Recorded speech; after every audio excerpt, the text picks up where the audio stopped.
Connaissez-vous les Sentinelles de la Nature? C'est une application mise en place depuis 1 an par l'association Guyane Nature Environnement et elle permet à chaque citoyen de signaler les atteintes à l'environnement sur notre territoire.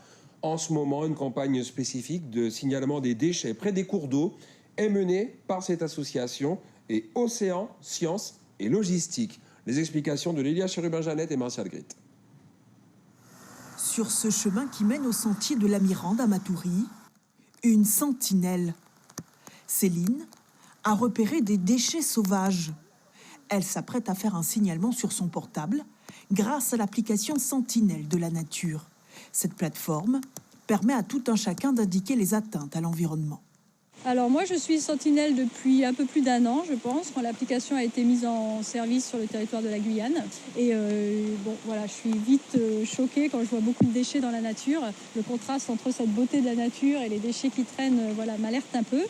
Des signalements géolocalisés et vérifiés par l'association Guyane Nature Environnement. C'est assez récurrent, d'autant plus qu'on sait que les composants électroniques de ce genre d'électroménager sont toxiques pour les cours d'eau.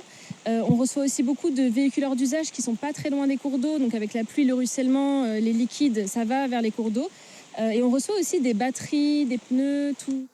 En ce moment, Guyane Nature Environnement et Océan Sciences Logistique travaillent sur le projet Ici commence la mer, une campagne spécifique pour repérer les déchets à proximité des cours d'eau. Tous ces différents plastiques sont de vrais dangers. Le polystyrène qui est ici, qui est un plastique, se fragmente très très vite. Et c'est comme ça qu'on va voir au fur et à mesure des morceaux de plus en plus petits. Et comme ils sont plus petits, ils vont plus largement se diffuser dans l'environnement.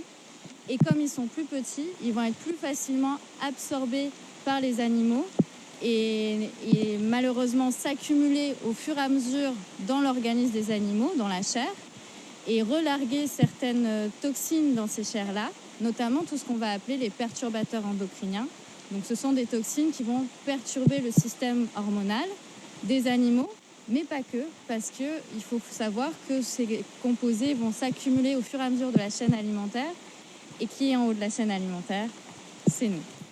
Depuis le lancement de l'application, près de 400 signalements ont été réalisés sur le territoire. 40% concernent les dépôts de déchets et près de 35% les véhicules hors d'usage.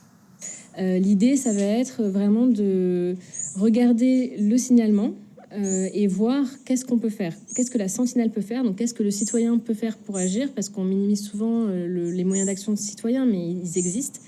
Que ce soit envoyer un courrier ou se mobiliser, demander des informations à la mairie, participer à une consultation publique, tout ça, c'est des moyens disponibles pour les citoyens. Et en second temps, nous, en fait, on va rassembler les différents cas de figure et on va essayer, en fait, de les orienter vers les bons services. Cet observatoire citoyen espère étendre son réseau de sentinelles pour une meilleure préservation de la nature en Guyane. Et sachez que vous avez jusqu'au mois de juin pour signaler les déchets à proximité des cours d'eau dans le cadre de la campagne spécifique Ici commence la mer. Tous vos signalements sont à réaliser sur l'application Sentinelle de la Nature Guyane.